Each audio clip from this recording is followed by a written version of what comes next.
Hello everyone, welcomes to my channel. तो आज हम रिएक्ट करने वाले हैं हैदराबाद में जो पेड़ कट रहे हैं उसी पर, और वहाँ के जीव जंतु को कितनी सारी परेशानियाँ झेलने पड़ रही है उसी पर। तो चलिए आइए बिना किसी देरी करते हुए वीडियो को स्टार्ट करते हैं। Hyderabad is dying. Our national bird is crying and nobody is listening to its cries.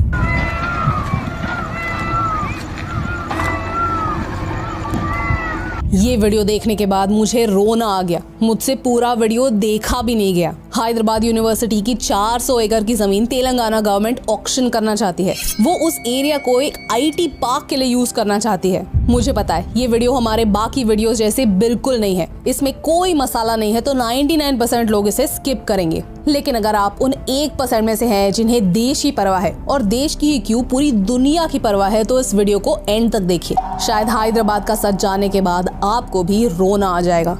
I honestly didn't think I'd have to make this video. As a person from Mumbai, मुझसे 400 एकड़ जमीन imagine भी नहीं होती। For all the people who keep claiming that the people of the South are educated, this doesn't look like education. This looks like corruption. Students, faculty, environmentalists पिछले कई दिनों से प्रोटेस्ट कर रहे हैं, लेकिन पुलिस बस इन प्रोटेस्टर्स को निकाल रही है ताकि बुलडोजर्स अपना काम कर सके। तेलंगाना सरकार कहती है कि इस एरिया में कोई मेजर एनिमल्स नहीं है, कोई टाइगर नहीं है, कोई डियर नहीं है। लेकिन I want to take this moment to inform the respected CM कि हैदराबाद यूनिवर्सिटी खुद कहती है कि वहाँ 700 से ज्यादा flowering plants, 10 species of mammals, 15 species of reptiles और 200 से ज्यादा बर्ड्स की स्पीशीज हैं। इनफैक्ट ये हमारे नेशनल बर्ड पीकॉक का एक हैबिटेट है। ऑपोजिशन मानती है कि पिछले हफ्ते लॉन्ग वीकेंड था। रमजान, ईद, गुड़ी पाड़वा, इन सारे फेस्टिवल्स की वजह से कोर्ट्स 4 दिन के लिए बंद थे, और इसी समय तेलंगाना गवर्नमेंट ने एक घातक कांड करने का सोचा। तेलंगाना की सरकार ने इस इशू पर कई यू टर्न्स लिए हैं। पहले उन्होंने कहा कि यहाँ पर कोई वाटर बॉडी नहीं है। फिर जब वाटर बॉडीज की फोटोज सामने आए तब उन्होंने कहा कि हमारी हैदराबाद यूनिवर्सिटी के साथ एक अग्रीमेंट हुई थी।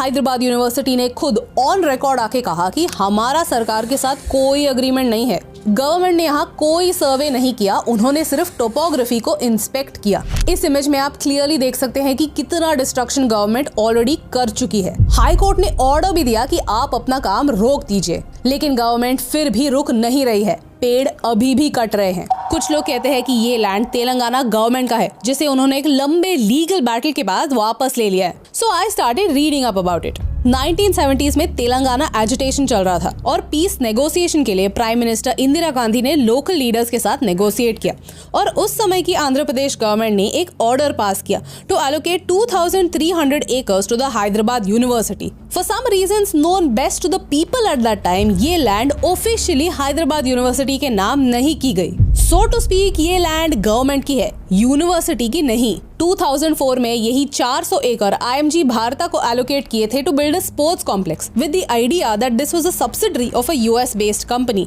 लेकिन 2005 में पता चला कि ये कंपनी फ्रॉड है, उनका US कंपनी से कोई लेना देना नहीं, और ये लैंड कोर्ट केस में अटक गया। अब 2024 में हाई कोर्ट ने कहा कि जो लैंड IMG भारत को एलोकेट किया है वो इलीगल है, and the land belongs to the state government. Land state government का है क्या? इसका ये मतलब है कि वहाँ का जंगल नष्ट करके एक कॉन्क्रीट जंगल बनाया जाए? Like how does this make sense? I just cannot understand कि हमारे देश के पॉलिटिशियंस और बाबू लोग कितने बिके हुए हैं। उन्हें भारत के शहरों को यूरोप के शहरों जैसे बनाना है, लेकिन उन्हें यूरोप की सिर्फ ग्लास बिल्डिंग्स ही दिखती हैं, which are an absolute misfit for a hot country like India। उन्हें वहाँ की अच्छी सड़कें, proper footpaths, greenery, parks, national parks, ये सारी चीजें कभी नहीं दिखती। ये सिलेक्टिव ब्लाइंडनेस क्यों? भारत दुनिया के टॉप 5 देशों में है which is vulnerable to climate change. हमारे यहाँ हर साल हीट वेव आता है, हर मानसून में शहर फ्लड हो जाते हैं। क्या पॉलिटिशियंस को इनसे कोई फर्क नहीं पड़ता?